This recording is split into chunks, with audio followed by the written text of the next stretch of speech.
ಸ್ನೇಹಿತರೆ ನಮಸ್ಕಾರ. ಸನಾತನ ಧರ್ಮ ಉವಾಚ ಯೂಟ್ಯೂಬ್ ಚಾನೆಲ್ಗೆ ಸುಸ್ವಾಗತ. ಇವತ್ತಿನ ವಿಡಿಯೋದಲ್ಲಿ ನಾವು ಮಾತಾಡಿಕೊಳ್ಳುವಂತ ಒಂದು ವಿಷಯ ಏನಂದ್ರೆ, ಈ ಕಲಿಯುಗದಲ್ಲಿ ಎಷ್ಟು ಜನಸಂಖ್ಯೆ ಇದೆ, ಕೋಟ್ಯಾನುಗಟ್ಲೆ ಜನರಿದ್ದಾರಲ್ವಾ. ಎಲ್ಲರೂ ಕೂಡ ಈಗಾಗಲೇ ಎಷ್ಟೋ ಸಲ ಸತ್ತು ಹೋಗಿ ಬದುಕ್ತಾ ಇದ್ದಾರೆ. ಹೌದು, ಸತ್ತೋಗಿದ್ದು ಮನುಷ್ಯರು ಬದುಕಿರೋದು ಹೇಗೆ, ಅದ್ರ ಬಗ್ಗೆನೇ ಈ ವಿಡಿಯೋದಲ್ಲಿ ತಿಳ್ಕೊಳ್ಳೋಣ. ಈ ಕಲಿಯುಗದಲ್ಲಿ ಇರುವಂತ ಲೆಕ್ಕಾಚಾರನೇ ಬೇರೆ, ಎಲ್ಲ ಅದಲು ಬದಲು. ಆದ್ರೆ ಈ ಕಲಿಯುಗಕ್ಕೂ ಮುಂಚೆ ಇದ್ದಂತ 3 ಯುಗಗಳು, ಸತ್ಯಯುಗ, ತ್ರೇತಾಯುಗ, ದ್ವಾಪರ ಯುಗಗಳಲ್ಲಿ ಅತಿ ಮುಖ್ಯವಾದದ್ದು ಒಂದಿದೆ ಸ್ನೇಹಿತರೆ. ಮಾನ ಪ್ರಾಣ ಹಣ ಆಸ್ತಿಗಿಂತ ಬೆಲೆ ಬಾಳುವಂಥದ್ದು, ಬೆಲೆ ಕಟ್ಟಕ್ಕೆ ಆಗದೆ ಇರುವಂಥದ್ದು ಒಂದಿದೆ ಸ್ನೇಹಿತರೆ. ಅದೇನು ಗೊತ್ತಾ? ಮಾತು. ಹೌದು, ಮಾತು ಅನ್ನೋದು ಮುತ್ತು ಇದ್ದಂತೆ. ಆ ಮಾತಿಗೆ ಬೆಲೆ ಕಟ್ಟಕ್ಕೆ ಆಗಲ್ಲ. ಮಾತಿಗಿಂತ ಮುಖ್ಯವಾದದ್ದು, ಶ್ರೇಷ್ಠವಾದದ್ದು, ಪ್ರಾಮುಖ್ಯವಾದದ್ದು ಬೇರೊಂದಿಲ್ಲ ಸ್ನೇಹಿತರೆ. ಹಳೆ ಕಾಲದಲ್ಲಿ ಮಾತಿಗೆ ಅಷ್ಟೊಂದು ಬೆಲೆ ಇತ್ತು. ಆದ್ರೆ ಈ ಕಲಿಯುಗದಲ್ಲಿ ಮಾತಿಗೆ ಬೆಲೆ ಇಲ್ಲ. ಹಣಕ್ಕೆ ಮಾತ್ರ, ಹಣ ಅಧಿಕಾರಕ್ಕೆ ಮಾತ್ರ ಬೆಲೆ. ಮಾತಂದ್ರೆ ಲೆಕ್ಕನೇ ಇಲ್ಲ, ಏನ್ ಬೇಕಾದ್ರೂ ಮಾಡ್ತಾರೆ. ಹಳೆ ಕಾಲದಲ್ಲಿ ಮಾತಿಗೋಸ್ಕರ, ಅವ್ರು ಕೊಟ್ಟಂತ ಒಂದು ಮಾತನ್ನು ಉಳಿಸ್ಕೊಳ್ಳೋದಕ್ಕೋಸ್ಕರ ಪ್ರಾಣನೇ ಬಿಟ್ಬಿಡ್ತಾ ಇದ್ರು. ಅವ್ರು ಕೊಟ್ಟಿರುವ ಮಾತನ್ನು ನಡ್ಸ್ಕೊಳ್ಳಕ್ಕೆ ಆಗದೆ ಇದ್ರೆ ಎಷ್ಟೋ ಜನ ಪ್ರಾಣ ತೆಗೆದುಕೊಂಡು ಆತ್ಮಹತ್ಯೆ ಮಾಡಿಕೊಂಡಿರುವಂತ ಎಷ್ಟೋ ನಿದರ್ಶನಗಳು, ಪುರಾವೆಗಳು, ಸಾಕ್ಷಿಗಳು ಇದಾವೆ ಸ್ನೇಹಿತರೆ.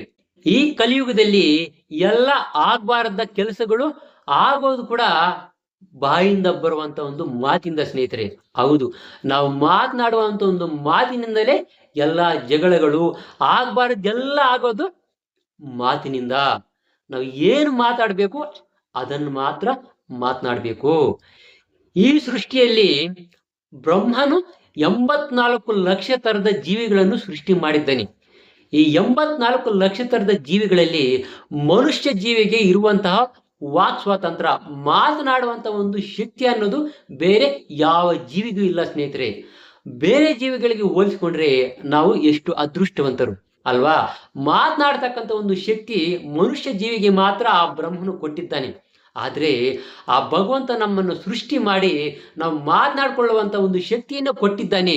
ಏನಕ್ಕೆ ಕೊಟ್ಟಿದ್ದಾನೆ ಅದು ಗೊತ್ತಿಲ್ಲ ಮನುಷ್ಯನಿಗೆ. ಬಾಯಿದೆ, ಏನು ಬೇಕಾದ್ರೂ ಮಾತಾಡ್ಬೋದು. ಮಾತನ್ನೋದು ಯಾವ ರೀತಿ ಇರಬೇಕು? ಮುತ್ತಿನಂತೆ ಇರಬೇಕು. ಗಾಜು ಹೊಡೆದೋದ್ರೆ ಅದನ್ನು ಮತ್ತೆ ಒಂದು ಮಾಡೋದಕ್ಕೆ ಸಾಧ್ಯನೇ ಇಲ್ಲ.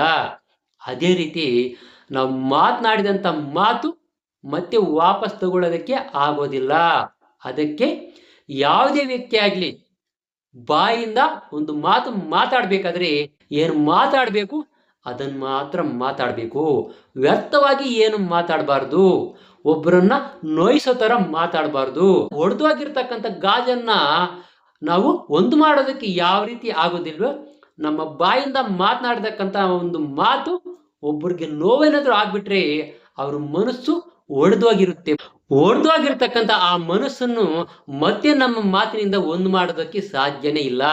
ಅದಕ್ಕೆ ಒಂದಕ್ಕೆ 10 ಬಾರಿ 100 ಬಾರಿ ಯೋಚನೆ ಮಾಡಿಬಿಟ್ಟು ಏನು ಮಾತಾಡಬೇಕು ಅದನ್ನು ಮಾತ್ರ ಮಾತಾಡಬೇಕು. ಬೇಕಾಬಿಟ್ಟಿಯಾಗಿ ಇಷ್ಟ ಬಂದದ್ದೆಲ್ಲ ಮಾತನಾಡಬಾರ್ದು. ಆ ಮಾತುಗಳಿಂದಲೇ ಎಲ್ಲ ಆಗಬಾರ್ದ ಕೆಲಸಗಳು ಆಗೋದು, ಮಾಡಬಾರ್ದ ಪಾಪಗಳು ಕೂಡ ಮಾಡೋದು, ಅನುಭವಿಸಬಾರ್ದಂತಹ ಶಿಕ್ಷೆಗಳು ಕೂಡ ಅನುಭವಿಸೋದಕ್ಕೆ ಕಾರಣ ಮನುಷ್ಯನು ಮಾತನಾಡ್ತಕ್ಕಂಥ ಮಾತುಗಳು. ಮಾತುಗಳಿಗೆ ಮಿತಿಯೇ ಇಲ್ಲ. ಆ ಮಾತುಗಳಿಗೆ, ಅಮೂಲ್ಯವಾದ ಒಂದು ಮಾತುಗಳಿಗೆ ಮಿತಿ ಅನ್ನೋದು ಇರಬೇಕು, ಒಂದು ಬಾರ್ಡರ್ ಅನ್ನೋದು ಇರಬೇಕು ಸ್ನೇಹಿತರೆ. ಏನು ಮಾತಾಡಬೇಕು ಅದನ್ನೇ ಮಾತಾಡಬೇಕು. ಹಳೆ ಕಾಲದಲ್ಲಿ ಯಾವ ರೀತಿ ಮಾತು ಕೊಡ್ತಾ ಇದ್ರು, ಆ ಮಾತನ್ನು ಉಳಿಸ್ಕೊಳ್ಳೋದಕ್ಕೆ ಏನೇನು ಕಷ್ಟಪಡ್ತಾ ಇದ್ರು, ಅದನ್ನೆಲ್ಲ ನಾವು ಒಂದ್ಸಲ ಯೋಚನೆ ಮಾಡಿದ್ರೆ ಗೊತ್ತಾಗುತ್ತೆ ಸ್ನೇಹಿತರೆ. ಈಗೇನು ಗೊತ್ತಾಗುತ್ತೆ ಹೇಳಿ? ಮಾತಿಗೆ ಬೆಲೆನೇ ಇಲ್ಲ. ಇಷ್ಟ ಬಂದಾಗೆ ಮಾತು ಕೊಡ್ತಾರೆ. ಆ ಮಾತನ್ನ ಉಳಿಸ್ಕೊಳ್ಳೋದಕ್ಕೆ ಯೋಗ್ಯತೆ ಇರೋದಿಲ್ಲ. ಅವ್ರು ಯೋಗ್ಯತೆ ಇಲ್ಲ ಅಂದಮೇಲೆ ಮಾತು ಕೊಡಬಾರ್ದು. ಮಾತು ಕೊಟ್ಟು ಆ ಮಾತನ್ನು ನಡ್ಸ್ಕೊಳ್ಳೋಕ್ಕೆ ಆಗಿಲ್ಲ ಅಂದ್ರೆ, ಆ ಮಾತನ್ನು ನಡ್ಸ್ಕೊಳ್ಳೋಕ್ಕೆ ಆಗಿಲ್ಲ ಅಂದ್ರೆ ಅವರು ಜೀವಂತವಾಗಿ ಇದ್ರೂ ಕೂಡ ಸತ್ತಂಗೆ. ಮಾತು ಕೊಟ್ಟಿರುವ ಒಂದು ಮಾತನ್ನು ನಡ್ಸ್ಕೊಳ್ಳೋಕ್ಕೆ ಆಗದೆ ಇರುವಂತ ವ್ಯಕ್ತಿ ಡೆಡ್ ಬಾಡಿ ಶವ ಇದ್ದಂಗೆ, ಅವನು ಸತ್ತೋದಂಗೆ. ಈಗ ಯೋಚನೆ ಮಾಡಿ ಸ್ನೇಹಿತರೆ, ಈ ಸೃಷ್ಟಿಯಲ್ಲಿ, ಈ ಪ್ರಪಂಚದಲ್ಲಿ, ಈ ಕಲಿಯುಗದಲ್ಲಿ ಇರುವಂಥ ಮನುಷ್ಯರು ಎಷ್ಟು ಸಲ ಮಾತು ಕೊಟ್ಟಿರ್ತಾರೆ, ಎಷ್ಟು ಸಲ ಆ ಮಾತು ತಪ್ಪಿರ್ತಾರೆ, ಎಷ್ಟು ಸಲ ಕೊಟ್ಟಿರ್ತಕ್ಕಂಥ ಮಾತನ್ನು ತಪ್ಪಿರ್ತಾರೋ ಅವಾಗೆಲ್ಲ ಕೂಡ ಅವರು ಸತ್ತಂಗೆ ಲೆಕ್ಕ. ಎಷ್ಟು ಜನ, ಎಷ್ಟು ಸಲ, ಎಷ್ಟು ನಿಮಿಷಗಳಲ್ಲಿ, ಎಷ್ಟು ಗಂಟೆಗಳಲ್ಲಿ, ಎಷ್ಟು ಸಲ ಸತ್ತಿರ್ತಾರೆ ಅಲ್ವಾ? ನಾನು ಸಹ ಅಷ್ಟೇ, ಎಷ್ಟೋ ಸಲ ಯಾರೋ ಒಬ್ರಿಗೊಂದು ಮಾತು ಕೊಟ್ಟಿರ್ತೀನಿ, ಆ ಮಾತು ನಾನು ತಪ್ಪಿದ್ರೆ ನಾನು ಕೂಡ ಸತ್ತಂಗೆ ಲೆಕ್ಕ. ಅದಕ್ಕೆ ಅಲ್ವಾ ಮಾತು ಅನ್ನೋದು ಅಷ್ಟು ಮುಖ್ಯ ಸ್ನೇಹಿತರೆ. ಈ ಕಲಿಯುಗದಲ್ಲಿ ಪ್ರತಿಯೊಬ್ಬ ಮನುಷ್ಯನು ಕೂಡ ಹುಟ್ಟಿದಾಗ್ಲಿಂದ ಸಾಯೋವರೆಗೂ, ಪ್ರತಿದಿನ ನಿದ್ದೆ ಏಳೋದ್ರಿಂದ ಹಿಡಿದು ರಾತ್ರಿ ಮಲಗೋವರೆಗೂ, ಪ್ರತಿದಿನ, ಪ್ರತಿ ಗಂಟೆ, ಪ್ರತಿ ನಿಮಿಷ ಪ್ರತಿಯೊಬ್ಬರ ಹತ್ರ ಕೂಡ ಸುಳ್ಳು ಹೇಳ್ತಾನೆ ಇರ್ತಾರೆ. ಮಾತು ಕೊಟ್ಟು ಆ ಮಾತನ್ನು ತಪ್ಪತಾನೆ ಇರ್ತಾರೆ. ಮಾತು ತಪ್ಪಿದಾಗ, ಸುಳ್ಳು ಹೇಳಿದಾಗ ಆ ವ್ಯಕ್ತಿಗಳು ಸತ್ಯಂಗೆ ಲೆಕ್ಕ. ಈಗ ಯೋಚನೆ ಮಾಡಿ ಸ್ನೇಹಿತರೆ, ಎಷ್ಟು ಜನ ಮಾತು ಕೊಟ್ಟು ಸುಳ್ಳು ಹೇಳಿ ಎಷ್ಟು ಸಲ ಸತ್ತಿರ್ತಾರೆ ಅಲ್ವಾ? ಅವರೆಲ್ಲ ಸತ್ತಿದ್ದು ಮತ್ತೆ ಬದುಕಿರೋರ್ ತರ ಇರ್ತಾರೆ, ಅವ್ರ ಲೆಕ್ಕದಲ್ಲಿ ಬದುಕಿರ್ತಾರೆ. ಧರ್ಮದ ಪರವಾಗಿ ಅವರು ಸತ್ತಂಗೆ ಲೆಕ್ಕ. ಒಬ್ಬ ಮಗ ತಂದೆಗೆ ಸುಳ್ಳು ಹೇಳ್ತಾನೆ, ಎಲ್ಲಿದೀಯಾ ಅಂತ ಕೇಳಿದ್ರೆ ಅವನು ಎಲ್ಲೋ ಇರ್ತಾನೆ, ಮಾಡಬಾರ್ದ ಕೆಲಸ ಮಾಡ್ತಾ ಇರ್ತಾನೆ, ಇರಬಾರ್ದ ಜಾಗದಲ್ಲಿ ಇರ್ತಾನೆ, ಬೇರೆಲ್ಲೋ ಕಡೆ ಇದ್ದೀನಿ ಅಂತ ಹೇಳ್ತಾನೆ. ಒಬ್ಬ ಮಗಳಿರ್ಬೋದು, ಅಮ್ಮ ಫೋನ್ ಮಾಡಿದ್ರೆ ಎಲ್ಲೋ ಇರ್ತಾಳೆ, ನಾನು ಎಲ್ಲೋ ಇದ್ದೀನಿ ಅಂತ ಸುಳ್ಳು ಹೇಳ್ತಾಳೆ, ಮಾತು ತಪ್ತಾಳೆ. ಪ್ರತಿಯೊಬ್ಬರು ಅಷ್ಟೇ, ಫ್ರೆಂಡ್ ಫೋನ್ ಮಾಡಿದ್ರು ಕೂಡ ದುಡ್ಡು ಇಸ್ಕೊಳ್ತಾರೆ, ದುಡ್ಡು ಕೊಡಕ್ಕೆ ಫೋನ್ ಮಾಡಿದಾಗ ಎಲ್ಲೋ ಇದ್ದೀನಿ ಅಂತ ತಪ್ಪು ಹೇಳ್ತಾನೆ, ಮಾತು ತಪ್ತಾನೆ, ಸುಳ್ಳು ಹೇಳ್ತಾನೆ. ಪ್ರತಿ ಕ್ಷಣ ಪ್ರತಿಯೊಬ್ಬರ ಹತ್ರ ಕೊಟ್ಟಿರೋ ಮಾತನ್ನು ಉಳಿಸ್ಕೊಳ್ಳಕ್ಕೆ ಆಗದೆ ತಪ್ಪು ಹೇಳಿದಾಗ ಪ್ರತಿ ಕ್ಷಣ ಕೂಡ ಆ ಮನುಷ್ಯ ಸಾಯ್ತಾನೆ ಇರ್ತಾನೆ. ಸತ್ತು ಬದುಕಿದ್ದಂಗೆ ಅವನ ಲೆಕ್ಕದಲ್ಲಿ ಅವನು ಬದುಕಿರ್ತಾನೆ ಅಷ್ಟೇ. ಸರ್ವಜ್ಞರು ಅಂತ ನಾವು ಕೇಳಿದೀವಲ್ಲ, ಸರ್ವಜ್ಞ ಅಂದ್ರೆ ಎಲ್ಲ ತಿಳಿದವನು ಅಂತ ಅರ್ಥ. ಅಂತ ಸರ್ವಜ್ಞನು ಬೇಕಾಬಿಟ್ಟಿ ಏನು ವ್ಯರ್ಥವಾಗಿ ಮಾತಾಡೋದಿಲ್ಲ. ಅವರು ಮಾತಾಡುವಂತ ಒಂದು ಪ್ರತಿಯೊಂದು ಮಾತು, ಅವ್ರ ಬಾಯಿಂದ ಹೊರಬರುವಂತ ಪ್ರತಿಯೊಂದು ಮಾತಿಗೂ ಅಷ್ಟೇ ಬೆಲೆ ಇರುತ್ತೆ, ಅಷ್ಟೇ ತೂಕ ಇರುತ್ತೆ. ವ್ಯರ್ಥವಾದ ಮಾತುಗಳು ಒಂದು ಕೂಡ ಮಾತಾಡೋದಿಲ್ಲ. ಮಾತಿನ ಬೆಲೆ ಏನು ಅಂತ ಅವ್ರಿಗೆ ಗೊತ್ತಿರುತ್ತೆ, ಅದಕ್ಕೆ ಮಿತವಾಗಿ ಮಾತಾಡ್ತಾರೆ. ಪ್ರತಿಯೊಂದು ಮಾತಿಗೂ ಅರ್ಥ ಇರುತ್ತೆ. ಅರ್ಥರಹಿತವಾದ ಮಾತು ಏನು ಮಾತಾಡೋದಿಲ್ಲ, ಅರ್ಥ ಸಹಿತವಾದ ಮಾತುಗಳನ್ನೇ ಮಾತಾಡ್ತಾರೆ. ಅದು ಮಾತಿಗೆ ಅವರು ಕೊಡುವಂತ ಒಂದು ಬೆಲೆ. ಮಾತಿನ ಬೆಲೆ ಗೊತ್ತಿರೋರು ಅದಕ್ಕೆ ಇರ್ತಕ್ಕಂಥ ಒಂದು ಮರ್ಯಾದೆ, ಪವಿತ್ರತೆಯನ್ನು ಉಳಿಸ್ಕೊಂಡು ಹೋಗ್ತಾ ಇರ್ತಾರೆ. ಅವರು ಸರ್ವಜ್ಞರು.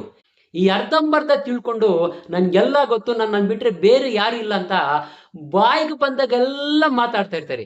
ಎಲ್ಲ ವ್ಯರ್ಥ ಮಾತುಗಳು, ಒಂದು ಕೂಡ ಪ್ರಯೋಜನ ಆಗೋದಿಲ್ಲ, ಒಂದು ಚೂರು ಕೂಡ ಬೆಲೆ ಇರೋದಿಲ್ಲ. ಅವ್ರು ಮಾತಾಡುವಂತ ಒಂದು ಮಾತುಗಳು ಎಲ್ಲ ಟೈಮ್ ಎಷ್ಟು, ಎಲ್ಲ ವ್ಯರ್ಥ. ಕಸದ ಬುಟ್ಟಿಗೆ ಎಸೆದು ಹಾಕುವಂತ ಒಂದು ಮಾತುಗಳೇ ಮಾತಾಡ್ತಾರೆ.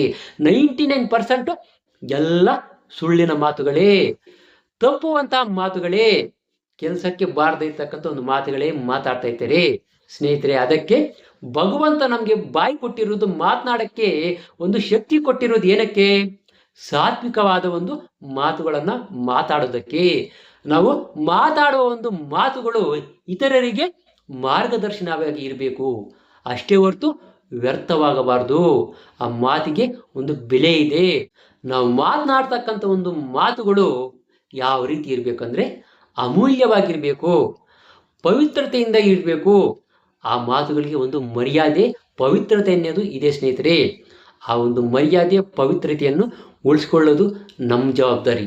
ಆದರೆ ಯಾರು ಅದನ್ನು ಉಳಿಸ್ಕೊಳ್ಳಲ್ಲ, ಇಷ್ಟ ಬಂದಾಗೆಲ್ಲ ಮಾತಾಡ್ತಾರೆ.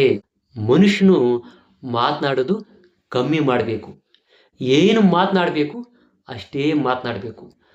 ಮಾತಿಗೆ ಇರುವಂಥ ಒಂದು ಬೆಲೆ, ಪವಿತ್ರತೆ ಏನು ಅಂತ ತಿಳಿದುಕೊಂಡಂಥ ಮನುಷ್ಯನು ಮಿತಭಾಷಿಯಾಗಿರ್ತಾನೆ, ಹೆಚ್ಚಿಗೆ ಏನು ಮಾತಾಡೋದಿಲ್ಲ. ಅದನ್ನು ಪ್ರತಿಯೊಬ್ಬ ಮನುಷ್ಯನು ಕೂಡ ತಿಳ್ಕೊಳ್ಬೇಕು ಸ್ನೇಹಿತರೆ. ಇದು ಮಾತಿಗೆ ಇರುವಂಥ ಒಂದು ಮರ್ಯಾದೆ, ಪವಿತ್ರತೆ, ಬೆಲೆ. ಸ್ನೇಹಿತರೆ, ಇದೇ ಥರ ಇನ್ನಷ್ಟು ಆಸಕ್ತಿಕರವಾದ ವಿಷಯಗಳನ್ನು ನೀವೇನಾದರೂ ತಿಳ್ಕೋಬೇಕು ಅಂದರೆ ದಯವಿಟ್ಟು ನಮ್ಮ ಸನಾತನ ಧರ್ಮ ಉವಾಚ ಅನ್ನೋ ಯೂಟ್ಯೂಬ್ ಚಾನಲನ್ನು ಸಬ್ಸ್ಕ್ರೈಬ್ ಮಾಡ್ಕೊಳ್ಳೋದನ್ನು ಮಾತ್ರ ಮರಿಬೇಡಿ. ನಮಸ್ಕಾರ.